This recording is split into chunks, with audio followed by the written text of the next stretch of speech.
হাজার মানুষের হাজারটা কথা শুনে আমার নিজেরও অনেক কষ্ট আর সাধনার পর ফাইনালি আলহামদুলিল্লাহ আমিও আমার ফেসবুকের প্রথম পেমেন্টটা পেলাম।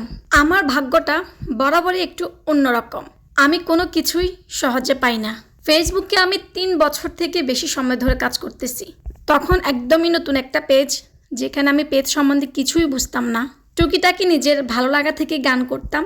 তো সেখান থেকে আমার ফুপি আমাকে বলে যে তোমার গানগুলো মানুষ এত বেশি পছন্দ করে, তুমি একটা পেজ খুলে নাও। আমার প্রথম পেজটা কিন্তু আমার ফুপিই আমাকে খুলে দিয়েছিল।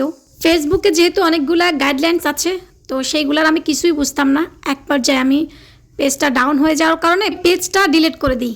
তারপর ভাবলাম যে না, আমি আরেকটা পেজ ওপেন করব, নতুনভাবে শুরু করব। আর আজকের এই পেজটা আলহামদুলিল্লাহ। এইদিকে তো অনেক মানুষ তখনও ভাবতেছে যে আমি অনেক অনেক টাকা ইনকাম করতেছি, বা এইগুলো আমার করার কি দরকার। আমার মা বাবা কি আমাকে খাওয়াতে পারে না, আমার ভাইরা কি আমাকে খাওয়াতে পারে না, আমার হাজবেন্ড কি আমাকে খাওয়াতে পারে না, এত টাকার পেছনে ছোটার কি আছে। মেয়ে মানুষ যেখানে যায় সেখানেই ভিডিও করে। আমি আমার আইডিতে প্রথম থেকে যখন 2-1টা গান ছাড়তাম আমার নিজের ভয়েসে আর কি, তখন নিজেদের অনেক মানুষই বলতো লজ্জা শরম নাই ফেসবুকে এসে গান গায়। মানুষ আমাকে কি বলবে না বলবে সেটা আমি কখনোই মাথায় নিই না, কারণ আমি কি আমার আল্লাহ ভালো জানে। বাবার টাকা, ভাইয়ের টাকা, জামাইয়ের টাকা, যেটাই হোক, আমি মনে করি প্রত্যেকটা মেয়েরই অল্প হলেও ইনকাম থাকা দরকার, খুব দরকার। এই ভিডিওটা করা একমাত্র আমার ভালোবাসার মানুষদের জন্য, যারা আমাকে প্রথম থেকে সাপোর্ট করে আসতেছে। অনেক দিনের অপেক্ষা যেন আমি তাদের জন্য এরকম একটা ভিডিও করি। আমার এই ভিডিও করার পিছনে স্পেশালি যার বেশি অবদান, আমার হাজব্যান্ড।